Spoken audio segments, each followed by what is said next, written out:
The year is 2180. Earth is no longer the world humanity once knew. The surface has become a wasteland ruled by machines. Humanity clings to survival in the darkness below. This is the story of Ark Raiders. The collapse. Long before the machines fell from the sky, Earth faced its greatest challenge. A global environmental collapse swept across the planet. It was not a single event. It was a chain reaction that lasted for generations. Catastrophic earthquakes tore through the continents. Entire cities crumbled into dust. Mountain ranges shifted. Coastlines vanished beneath rising seas. The ground itself became an enemy to human civilization. Massive wildfires consumed forests that had stood for thousands of years. The flames spread faster than anyone could contain them. Smoke blackened the skies. The air became thick with ash and poison. Breathing became a struggle in many regions. Flooding devastated coastal populations around the world. The oceans rose higher than anyone had predicted. Cities that once thrived near the water were swallowed whole. Millions fled inland, seeking higher ground and safety. The air quality degraded beyond recognition. Pollution choked the atmosphere. The sky turned gray and remained that way for years. Clean air became a luxury most people could not afford. Respiratory diseases spread through the surviving populations. Food production collapsed as farmland became unusable. The soil turned toxic from chemical runoff and contamination. Crops failed season after season. Starvation became widespread. Communities fought over the few resources that remained. Water sources dried up or became contaminated. Rivers ran with industrial waste. Aquifers were depleted faster than they could replenish. Clean drinking water became more valuable than gold. People killed for access to uncontaminated wells. The planet was dying. Human civilization teetered on the brink of total extinction. Society, as it had been known for centuries, simply ceased to exist. Governments fell. Nations dissolved. The old world was gone. This period of devastation lasted for generations. Children were born into a world they could barely survive in. The knowledge and technology of the past began to fade. Humanity regressed as survival became the only priority. But humans are remarkably resilient creatures. Even in the darkest times, they found ways to endure. Small communities formed in the ruins of the old world. They scavenged what they could from the remnants of civilization. The Exodus. As the environmental collapse reached its peak, humanity split into two groups. The division was not based on nationality or ideology. It was based purely on wealth and access to resources. The wealthy elite had seen the crisis coming. They had prepared for years in secret. They possessed technology far beyond what the general population knew existed. They had a plan to escape Earth entirely. This escape became known as the Exodus. It was humanity's most ambitious and controversial project. The rich and powerful built massive rockets. These vessels represented the pinnacle of human engineering and technology. The rockets were constructed at facilities like the Achara spaceport. These launch sites were monuments to human achievement. They featured massive launch towers that could be seen for miles. The engineering required was extraordinary. The Exodus rockets were designed to carry humanity to the stars. They would transport colonists to distant systems beyond Earth's atmosphere. The technology involved was far beyond anything available to the common person. These were marvels that would never be replicated. But there was a problem with the Exodus. Only a select few could board these vessels. The tickets for escape were not sold. They were reserved for those who already held power. The wealthy, the politically connected, scientists and engineers were allowed passage if their skills were deemed necessary. Corporate executives secured spots for themselves and their families. Government officials claimed seats based on their positions. The criteria for selection remained hidden from public view. The common people were left behind. They watched as the rockets launched into the sky. They saw their leaders and their wealthy neighbors escape to safety. They were abandoned on a dying planet with no hope of rescue. Graffiti found at the spaceport locations tells this story. The messages are bitter accusations etched into concrete and metal.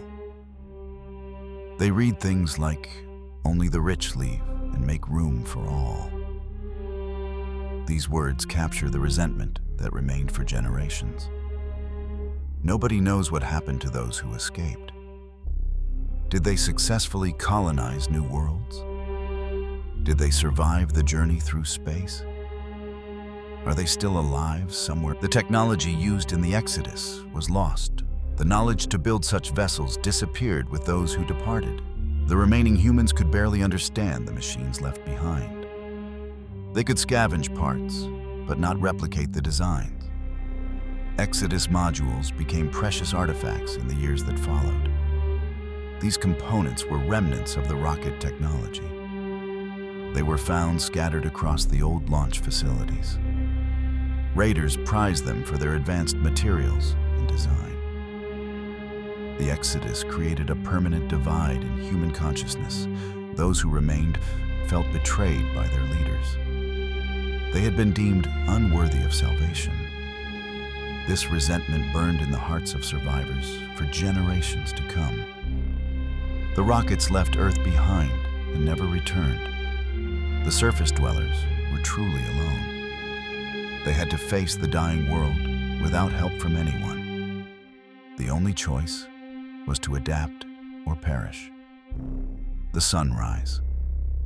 After the environmental collapse finally stabilized, humanity entered a new period. This era became known as the sunrise. It was a time of cautious optimism and gradual recovery. The worst of the disasters had passed. The earthquakes became less frequent. The wildfires burned themselves out. The floods receded to more predictable levels. The planet was scarred but stable. Small communities began to emerge from hiding. People came out of their shelters and bunkers. They started to rebuild what they could. The focus was on basic survival first, then slow improvement. Survivors gathered in the ruins of old cities. They used whatever materials they could find. Scrap metal became construction material. Broken machinery was repurposed. Every piece of salvage had potential value. Technology from before the collapse was rediscovered piece by piece. Old computers were found in abandoned buildings. Ancient tools were pulled from rubble. Books and manuals became treasures beyond measure. Knowledge that had been lost was slowly reclaimed. The technology they recovered was not as advanced as what existed before. Humanity had lost too much knowledge during the dark years. They could understand basic principles, but not replicate complex systems. The tech looked primitive compared to pre-collapse standards. This explains the anachronistic technology seen throughout the world. Massive structures like dams and spaceports remain from the old era. But the computers and electronics are far simpler. Humanity rebuilt with what they could understand and manufacture. Communities started connecting with each other again. Trade routes were established between settlements. Information was shared. Resources were exchanged. A sense of society began to return, however fragile. Hope returned to human hearts for the first time in generations. Children could imagine a future beyond mere survival. Plans were made to reclaim the surface permanently. The sunrise seemed to promise a return to civilization. Small tribes formed across the habitable regions. Each group developed its own methods for survival. Some focused on agriculture in the few fertile areas. Others became expert scavengers. Some specialized in defending against raiders and threats. The Rust Belt region, in what was once Italy, became a focal point. This area had some of the best remaining infrastructure. The mountains provided natural protection. The underground networks offered shelter. Communities began to establish permanent settlements. The region around Osera, near the old Mount Vesuvius, became particularly important. The volcanic soil, despite the damage from eruptions, still held potential. The underground tunnel systems were extensive. The old pre-collapse buildings provided material for construction. Life was hard, but improving. People worked together to build something resembling a future. The Sunrise era was not easy or comfortable, but it represented progress after so much loss. Then, the machines began falling from the sky. The sunrise ended as quickly as it had begun. Humanity's fragile recovery was about to face its greatest test. The first wave. The machines appeared without warning. They fell from space like meteorites. When they hit the ground, they activated. They began to hunt. These machines became known as ARC. The name came from the arced shapes they created on radar screens. When they entered the atmosphere, detection systems showed characteristic curved trajectories. The term stuck. ARC might stand for Autonomous Recon Combatants. Some call them automated robotic constructs. The exact meaning has been lost to time. What matters is what they do, not what the letters mean. The first wave of ARC machines was devastating. They descended across the Rust Belt region in massive numbers. They crashed through buildings and tore through settlements. They hunted any human presence they detected. They were bulkier and less sophisticated in design. Their movements were more predictable. Their armor was weaker, but they were still deadly to the unprepared survivors. The machines had no faces, no voices, no way to communicate. They simply hunted and killed. There was no negotiation possible, no surrender accepted. They were pure mechanical destruction. Humanity had to fight or die. There was no third option. The scattered communities of the Sunrise era were forced to unite. Raiders emerged as a distinct group during this time. They were the brave or desperate souls willing to fight the machines. The early raiders learned through trial and error. They discovered the weak points in ARC armor. They found that certain weapons were more effective than others. They developed tactics for ambushing the machines. This knowledge was shared across communities. The raiders built extensive networks of outposts across the surface. These defensive structures supported their resistance efforts. Many of these outposts can still be found in the ruins today. They stand as monuments to the first humans who fought back. The war lasted for over a decade. 10 years of constant fighting. Thousands of humans died in the struggle. Entire settlements were wiped out. But humanity learned and adapted with each battle. The machines seemed to be harvesting resources from the planet. Our key probes would scan the soil and vegetation. Harvesters would extract minerals and organic matter. The machines were stripping Earth of whatever they needed. This gave the raiders hope. The machines had a purpose beyond simple destruction. They could be fought with strategy, not just brute force. If you understood their patterns, you could predict their movements. The climax of the first wave came at the Battle of Victory Ridge. This was where the remaining raiders made their stand. They assembled every fighter they could muster. They pooled their weapons and resources. The battle was brutal and costly. Raiders died in massive numbers. The machines kept coming wave after wave. But the humans held their ground. They targeted the weak points they had learned about. They coordinated their attacks. Eventually, the ARC machines were driven back. The frequency of new machines falling from the sky decreased. The existing units were destroyed or disabled. The Rust Belt region was cleared of the mechanical threat. Victory Ridge became a symbol of human resistance. It proved that the machines could be defeated.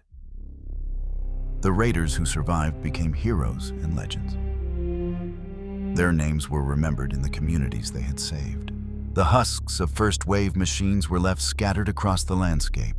These rusted wrecks can still be found today. They are larger and bulkier than modern ARC units. They serve as reminders of the First War. The wreckage became valuable for salvage.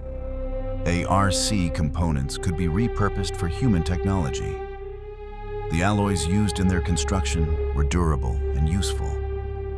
Raiders learned to scavenge from the fallen machines.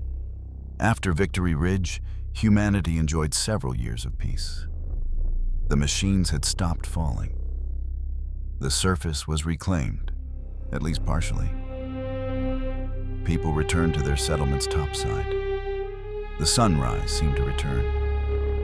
Communities rebuilt stronger than before. They fortified their positions. They created better weapons. They trained more fighters. They prepared for the possibility that the machines might return. For 20 to 30 years, life continued in this cautious peace.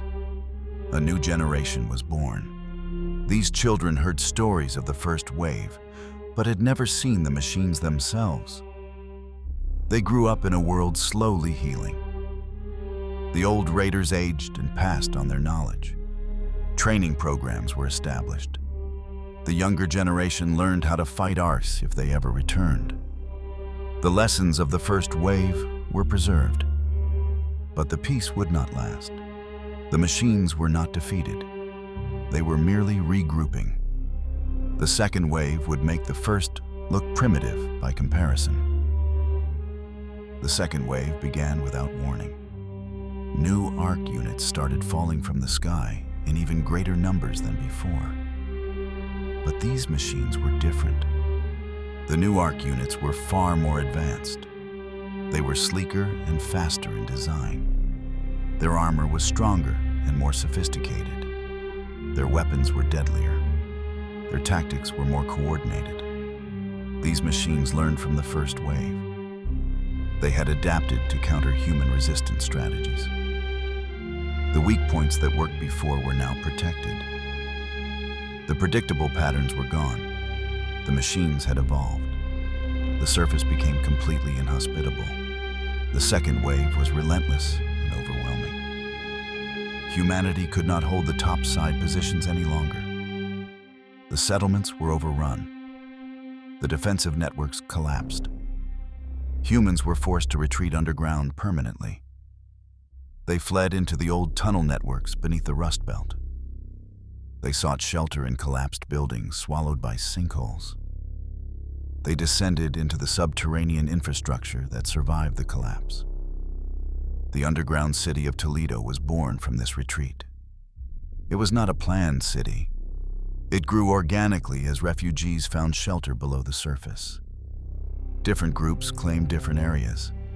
Each section developed independently. Toledo is a patchwork city made of isolated neighborhoods. These districts are called contradas. Most contradas are separated by distance and rubble. They form isolated communities that look out for their own interests first. The contradas share some infrastructure when necessary. The tube network is operated by slingshot operators from different neighborhoods. Maintenance crews come from all across Toledo. But cooperation is grudging and limited. Speranza became the oldest and most important neighborhood in Toledo.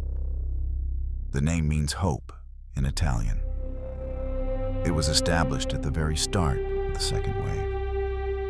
It became the symbol of human resistance. Speranza was built into subterranean infrastructure and buildings swallowed by sinkholes. It offered mostly safe refuge from the dangers above. Over the years, as more survivors arrived, Speranza expanded into the buried remnants of an ancient city. The neighborhood became colorful and lively, despite the grim circumstances. Neon lights illuminated the underground streets. Cantinas and workshops lined the passages. Vendor stalls sold scavenged goods. It was a place of life in the midst of death above. Speranza serves multiple purposes for the community. It is a social hub where raiders can relax between missions. It is a marketplace for trade and commerce. It is a workshop where equipment is crafted and repaired. It is home. The leadership of Speranza fell to a woman named Celeste. She was a survivor of the first wave.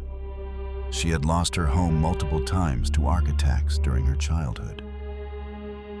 The tragedy of losing her father scarred her deeply. Celeste adapted quickly to survive. She developed skills to create and manage what she needed. This survival instinct eventually led her to help found Speranza. She cultivated the settlement with her own two hands. To Celeste, Speranza is not just a settlement. It is a living entity she created and nurtured. She has dedicated herself to the city's survival. She constantly prepares for the future, knowing that even underground is not truly safe. Celeste became the symbol of hope for humanity in the underground. As the leader of the raiders, she keeps morale up even as arc attacks worsen. When tragedy strikes, she remains steady. She stays up strategizing late into the night. But Celeste knows the truth. Speranza will not remain safe forever. The Ark presence on the surface grows stronger. She has begun preparing evacuation plans. She searches for ways to expand into deeper tunnel networks. Other traders and leaders exist in Speranza besides Celeste. Each has their own agenda and specialization. Some focus on weapon crafting. Others deal in medical supplies. Some trade in rare components from the surface. Tian Wen is a reclusive gunsmith. She specializes in crafting firearms and weapon modifications. She runs her shop through a peephole in her door. Nobody remembers when she arrived in Speranza or how she got in. Lance operates the medical facilities. He treats the wounds that raiders bring back from topside. He has seen every type of injury the surface can inflict. He knows raiders are tougher than they should be, surviving wounds that would kill normal humans. These traders give quests to raiders who venture topside. The quests reveal pieces of the history and current threats. Each mission teaches something about the world above or the dangers that lurk there. Life in Speranza revolves around the raiders. These are the brave or desperate individuals who risk the surface. They scavenge for the resources that keep the underground city alive. Without them, Speranza would starve. Raiders are not soldiers. They are scavengers, explorers, and survivalists. They are part mechanic, part craftsman, and part chemist. They must be able to repair weapons, craft explosives, and create medicine from whatever they find. The surface world has been renamed the Topside. It is the domain of the Arc machines. Humans venture there at great risk. Every trip topside is a calculated gamble between supplies and survival. The Topside is divided into several distinct regions within the Rust Belt. Each area has its own dangers and rewards. Each location tells part of the story of what happened to Earth. The Rust Belt. The Rust Belt is the surface region where Ark Raiders takes place. It was once part of Italy in the area around Acera and Mount Vesuvius. The environmental collapse and Ark invasions have transformed it beyond recognition. The landscape is scarred and deadly. Swamps filled with toxic water spread across low-lying areas. Deserts of sand have buried entire cities. Forests grow wild and untamed. Mountains loom in the distance, hiding secrets in their peaks. The Rust Belt gets its name from the corroded metal and decaying infrastructure everywhere. Nothing is maintained anymore. Everything rusts and crumbles. The world is slowly being reclaimed by nature and decay. Dam Battlegrounds is one of the key locations in the Rust Belt. It centers around the Alcantara power plant. This area was a crucial Raider stronghold during the closing battles of the First Wave. The toxic, waterlogged lands remain a hotspot for Ark activity. The dam features a mix of environments. Dense forests grow between the structures. Murky swamps spread across the lowlands. Old research centers stand abandoned. Apartment blocks crumble slowly into ruins. The power generation complex was once vital infrastructure. Now, it is patrolled by dangerous Ark units. Raiders must navigate carefully to avoid detection. The area contains valuable technology, but accessing it requires skill and luck. Formicae Hills overlook the dam region. This location holds a memorial to those lost in the First Wave. Celeste sends raiders here on quests to recover items from the old battlefields. The hills are filled with wreckage from ancient Ark husks. The scrap yard near the dam contains massive piles of destroyed machines. First Wave husks lie half buried in the debris. Raiders search through the wreckage for valuable components. The area is dangerous, but rich with salvage. Swampland dominates much of the southern portions of the dam battlegrounds. The water is contaminated and toxic. Strange vegetation grows in twisted forms. Ark units patrol the murky areas. Several outposts are hidden in the swamps from the First Wave era. The South Swamp Outpost is one such location. It was a raider position during the Old War. Now it serves as a landmark and salvage point. Celeste has personal items stored there that she asks raiders to retrieve. The northern areas of dam battlegrounds are more forested. The Raider Outpost East sits near the power generation complex. This was another defensive position from the First Wave. It overlooks the Red Lakes, bodies of water stained with minerals and pollution. Buried City is another major location in the Rust Belt.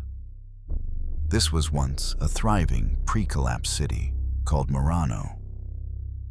It has been completely swallowed by sand dunes. Only the tops of buildings emerge from the desert. The architecture of Buried City gives glimpses into life before everything fell apart. Apartment buildings rise from the sand. A library stands preserved in the dry air. A hospital complex spreads across several blocks.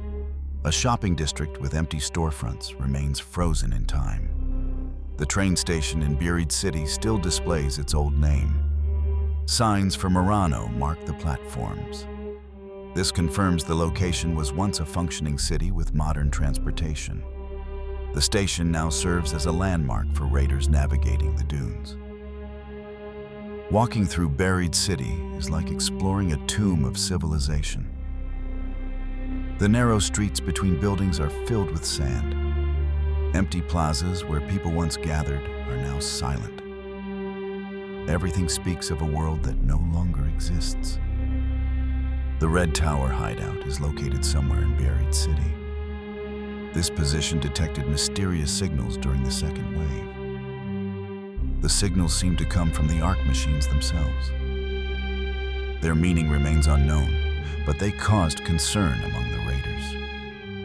Asera Spaceport is perhaps the most significant location in the Rust Belt. This is where the Exodus occurred. This is where the wealthy and powerful escaped Earth. The facility is a monument to both human achievement and human betrayal.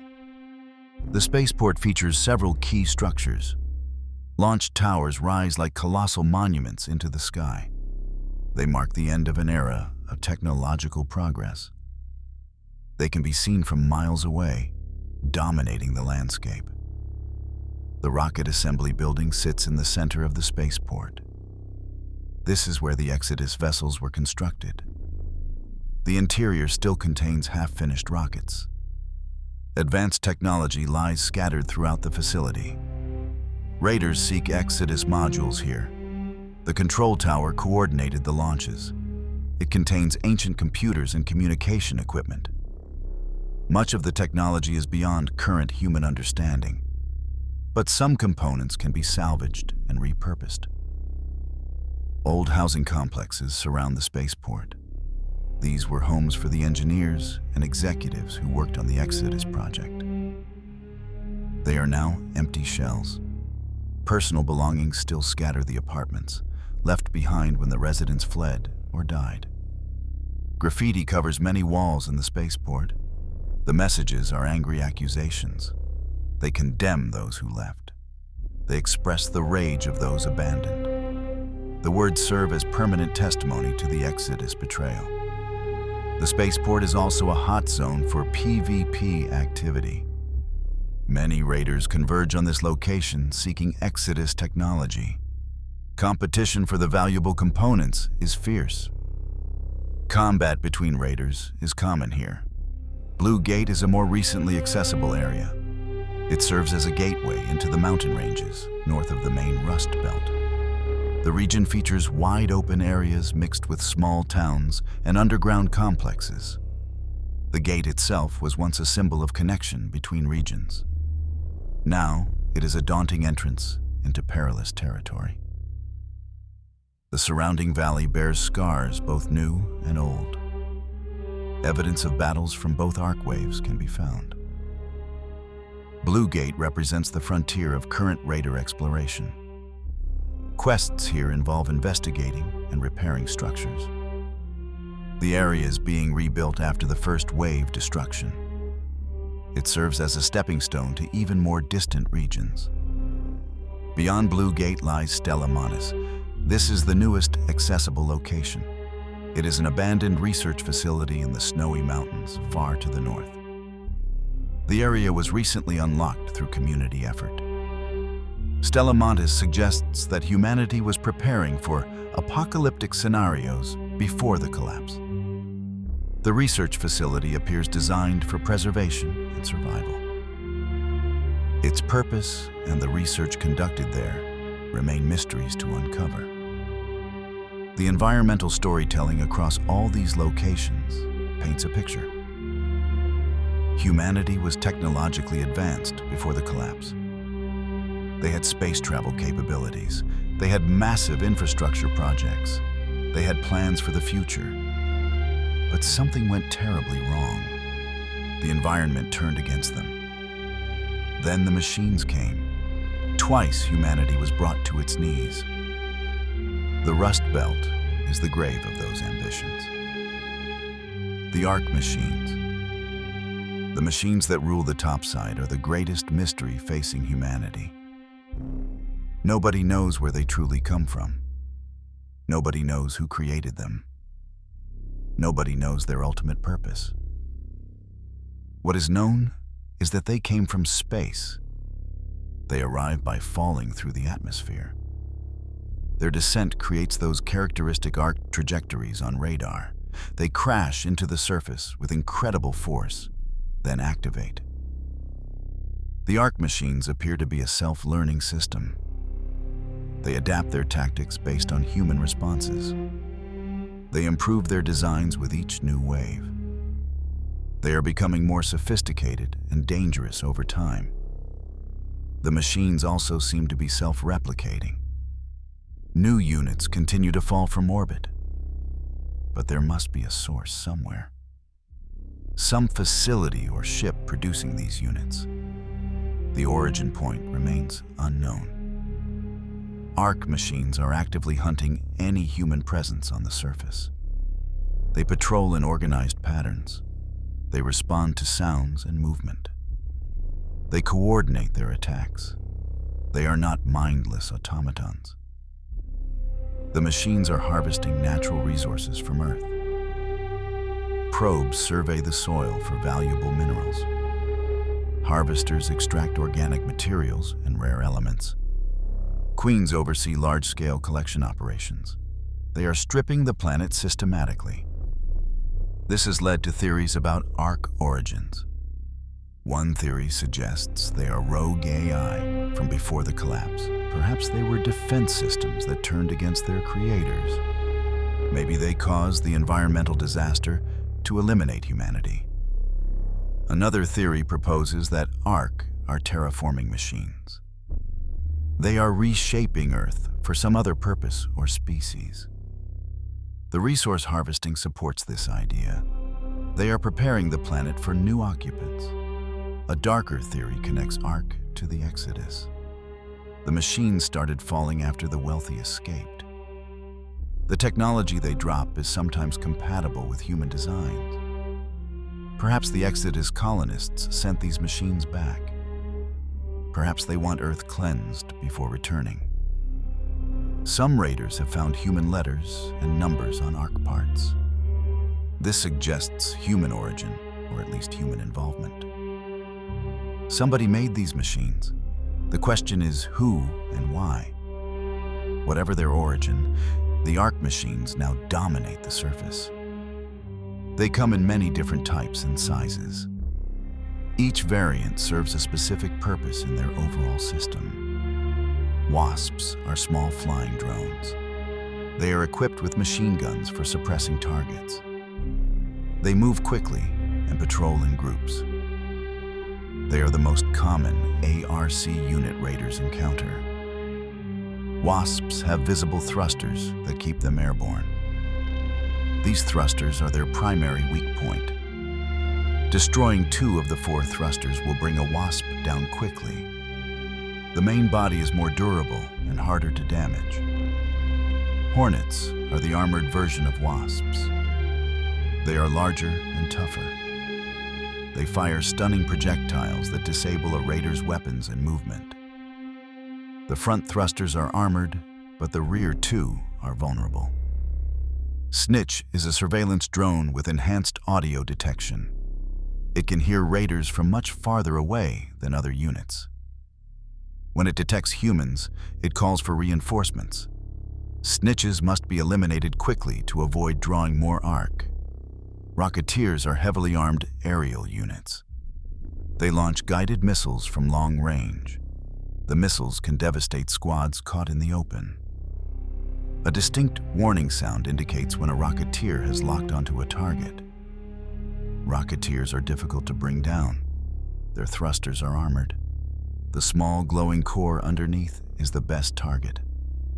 Heavy ammunition or explosives are required. Fighting a Rocketeer alone is extremely dangerous. Turrets are static defense units. They are mounted on walls or ceilings. They can be equipped with machine guns or sniper rifles. They scan areas with predictable patterns. Raiders can slip past them or destroy them with focused fire. Pops are small spherical drones that explode on contact. They roll toward detected targets and detonate. They are fast and maneuverable. The best strategy is to destroy them from distance or dodge and let them waste their charge. Fireballs are similar to pops, but use flamethrowers instead of explosives. They roll close to targets and spray fire. They often patrol in groups. They are relatively easy to destroy, but dangerous if they get close. Ticks are tiny ambush units that cling to surfaces. They attach to walls and ceilings, waiting for raiders to pass underneath. They drop down and attack at close range. They can be eliminated silently with melee weapons. Rollbots are large spherical units that literally roll over their targets. They are heavily armored and durable. They are relatively slow and easy to dodge. The strategy is to avoid their path and damage them while they turn around. Sentinels are stationary or slow-moving units that guard high-value areas. They have long-range precision attacks. Their yellow fuel tanks are critical weak points. Approaching them requires careful use of cover and patience. Leapers are dangerous melee units. They can jump great distances to close with their targets. They deliver powerful claw attacks and can also shoot at range. Their glowing eye is a weak point. Constant movement is essential when fighting them. Bastions are massive 8-legged walkers. They carry heavy machine guns or artillery cannons. They move slowly, but have tremendous firepower. Their glowing yellow knee joints and back cylinders are weak points. Artillery bastions deploy small spotter drones. The spotters mark targets for the main cannon. Eliminating the spotters removes the bastion's targeting ability. This makes them much easier to avoid or engage. The Queen is a boss-level ARC unit. She is massive and heavily armored. She appears during special events and oversees harvesting operations. Defeating a Queen requires coordinated team effort. She drops valuable rare components. Harvesters are another large unit focused on resource extraction. They are heavily guarded by other ARC types. They extract materials from the environment efficiently. Destroying them is difficult, but rewarding. Matriarch and Shredder are newer archetypes introduced in recent times. They represent the continuing evolution of the machine threat. They are deadlier and more sophisticated than older models. All ARC units have behavior states indicated by their scanner lights. Blue means patrolling or passive. Yellow means alerted or cautious. Red means actively engaging a target.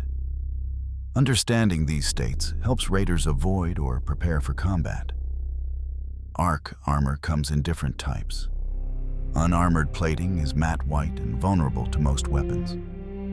Armored plating is shiny dark gray and requires armor-piercing ammunition. Weak points are bright yellow and take direct internal damage. When ARC units are destroyed, they drop power cells. These cells can recharge raider shields in emergencies. They can also be used in crafting. ARC components are valuable for creating advanced equipment. The machines are becoming more dangerous over time. The second wave units are far superior to the first wave. Future waves will likely be even worse. Raiders are in a constant arms race against the evolving ARC threat. Life as a raider. Being a raider is not a career choice, it is survival. It is the only way to keep Speranza and the other underground communities alive. Without raiders, humanity would starve in the darkness.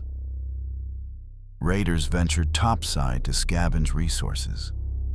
They search for food that still grows in the wild. They hunt for clean water sources. They recover technology from pre-collapse ruins. They salvage components from destroyed ARC units. Every trip to the surface is a 30-minute window of opportunity. Raiders deploy from the tubes into the Rust Belt. They must gather what they can and reach an extraction point before time runs out. Speed and efficiency are essential. The top side is filled with dangers beyond just ARC machines. Other raiders are also desperate for resources. Competition for valuable loot is fierce. Some raiders are friendly and cooperative. Others are hostile and will kill for supplies. PvPvE gameplay defines the raider experience. Player versus environment. You fight ARC machines. You compete or cooperate with other raiders. You struggle against environmental hazards. Every element is a threat. When a raider is knocked out, they lose most of what they carried. Equipment and materials are scattered at the death location. Other raiders, or even the ARC, can claim the spoils. The only guaranteed save is the safe pocket item. Safe pockets are specialized storage slots. One item placed in a safe pocket will return to Speranza, even if the raider is knocked out. This feature lets raiders secure at least one valuable find per trip. Extraction points are how raiders return to safety. Extraction elevators are the most common method. Metro stations can also serve as exit points. Air shafts provide emergency extraction in some locations. Raider hatches are safer extraction points that require special keys. These keys are valuable and must be found or crafted. Using a hatch significantly reduces the risk of being ambushed during extraction. The journey back to Speranza is often the most dangerous part. Raiders must travel while carrying their loot. They are prime targets for both ARC patrols and hostile raiders. Reaching an extraction point does not guarantee safety until the extraction completes. Back in Speranza, raiders manage their inventory and workshop. They sell items to traders for currency. They craft new weapons and equipment. They upgrade their skills and abilities. They prepare for the next dangerous trip. The workshop system is complex. Different stations handle different types of crafting. The medical lab creates healing items and stimulants. The explosive station makes grenades and mines. The armory produces weapons and attachments. Upgrading the workshop expands crafting options. Better stations can produce more advanced items. This requires investing resources and time. A well-developed workshop is essential for surviving the later challenges. Raiders can specialize their builds through skills and perks. Some focus on mobility and stealth. Others emphasize combat power and durability. Some specialize in resource gathering and efficiency. Skills are unlocked using skill points earned through leveling. Each level gained allows further customization. Raiders can become faster, tougher, more perceptive, or better at specific tasks. The choices shape how they survive topside.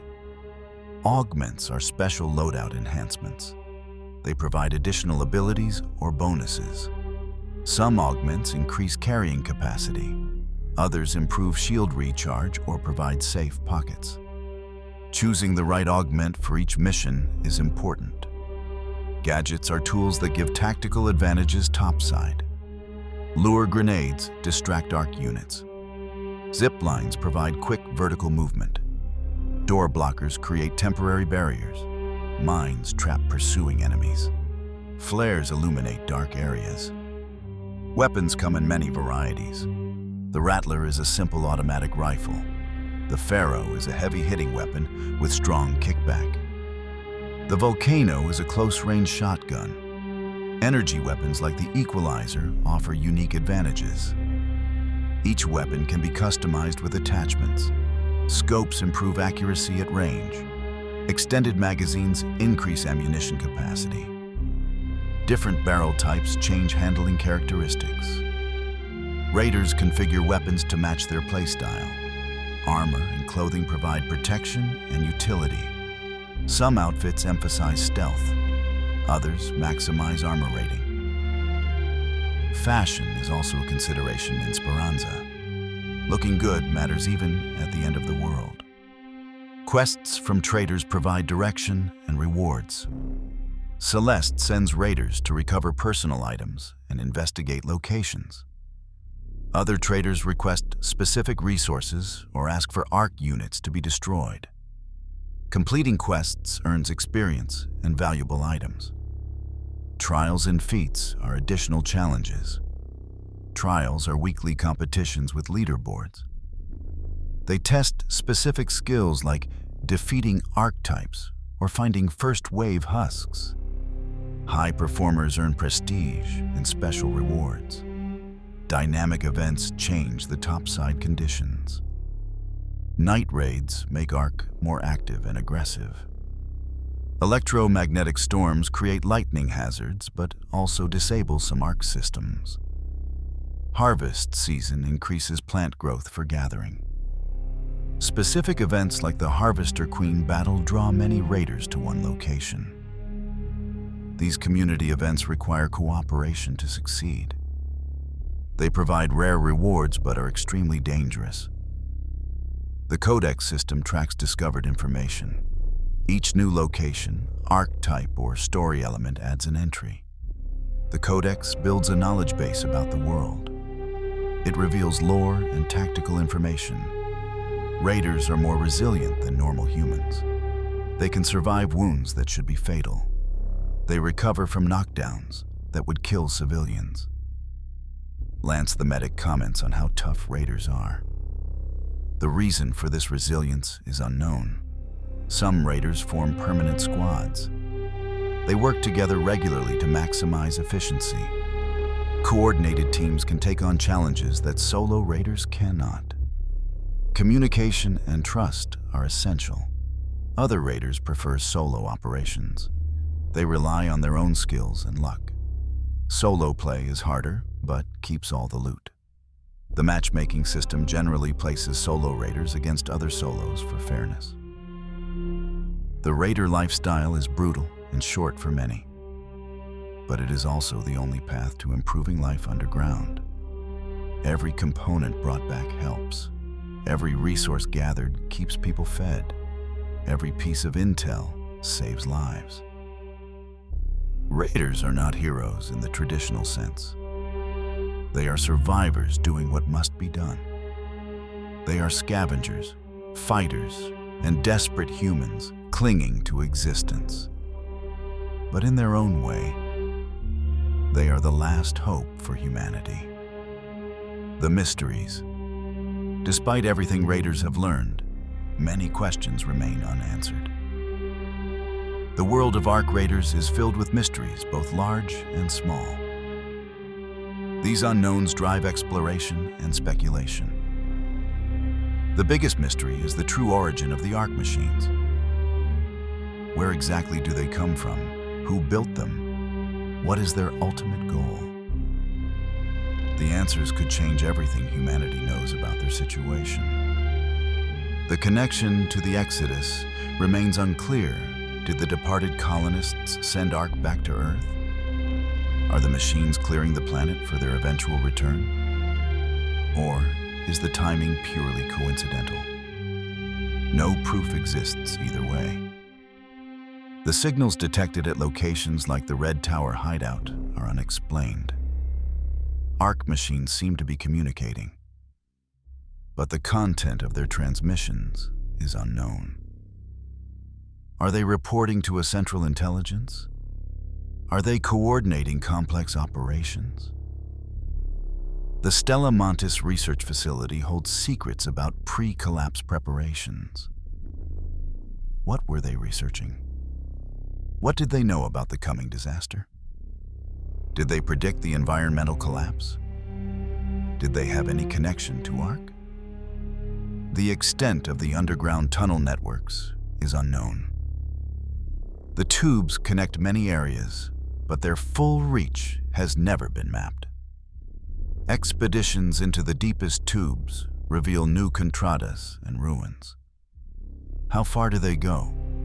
What else is down there? Other human settlements beyond Toledo are hinted at.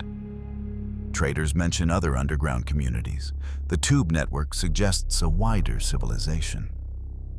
But contact with these other groups is limited. What is their situation? How do they survive?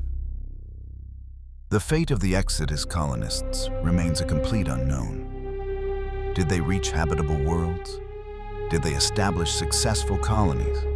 Are they alive out there somewhere? Will they ever return to Earth? The possibilities are endless. Was it purely natural disaster? Or was there an artificial element? Did someone or something trigger the chain reaction? The rapid deterioration suggests more than just climate change. The period between the collapse and the sunrise is poorly documented. Generations lived through that time, but much knowledge was lost. What happened during those dark years? How did humanity actually survive? The details are fragmentary. The true nature of the Rust Belt's geography raises questions. The region has changed dramatically from its original state. Sea level rise explains some changes, but other alterations seem more drastic. What forces reshape the land so completely? The advanced technology of the pre-collapse era cannot be replicated. Humanity has lost the knowledge to build what they can still scavenge. How was society so advanced? Where did that knowledge come from? Can it ever be recovered? The first wave itself presents mysteries. Why did Ark initially attack? Why did they withdraw after Victory Ridge? Were they testing human defenses? Were they merely the vanguard of the second wave? The pattern suggests purpose. The second wave's timing is suspicious. It came just as humanity was recovering and rebuilding. Was this coincidence or strategy? Do the Ark machines monitor human activity?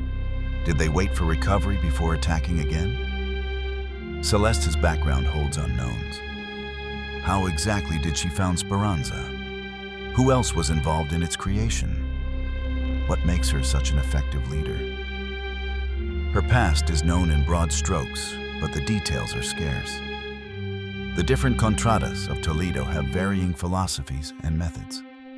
Some are more cooperative than others. Some are rumored to be conducting their own research into Ark. What have they discovered? What knowledge are they keeping secret? The graffiti at the spaceport and other locations sometimes contains cryptic messages beyond the obvious anger. Some writings suggest hidden knowledge or warnings. Are these merely ramblings, or do they contain real information? Raiders sometimes report strange phenomena topside. Unusual atmospheric effects, mysterious sounds, unexplained Ark behavior. Are these just stress and fear playing tricks? Or is there something more happening on the surface? The resource harvesting by Ark seems focused on specific materials. What exactly are they prioritizing? Why those particular resources? Does this reveal their ultimate purpose? The pattern might be the key to understanding them. The evolution of Ark designs shows clear progression. But who is directing this evolution? Is it purely AI learning? Or is there an intelligence guiding their development? The sophistication suggests intention, not just automation. Some raiders claim to have seen unusual Ark variants not in the official records. Unique machines that appear briefly, then vanish. Are these experimental units? Scouts for future waves? Or are they mistaken identifications? These mysteries keep raiders exploring despite the danger. Every expedition might reveal new information. Every discovered document might contain clues. The truth is out there somewhere, buried in the ruins. The future. The world will continue to expand beyond the current Rust Belt region. Other parts of the former Italy will become accessible. Perhaps eventually, raiders will venture beyond Italy entirely. The world is larger than the current play areas. New contradas and underground cities will be discovered. The tube networks extend far beyond what has been mapped. Following these tunnels could lead to entirely new communities with their own cultures and challenges. The Ark threat will continue to evolve. More advanced machine types will be introduced. New tactics will emerge. The arms race between humanity and the machines will intensify. Raiders will need better equipment and strategies.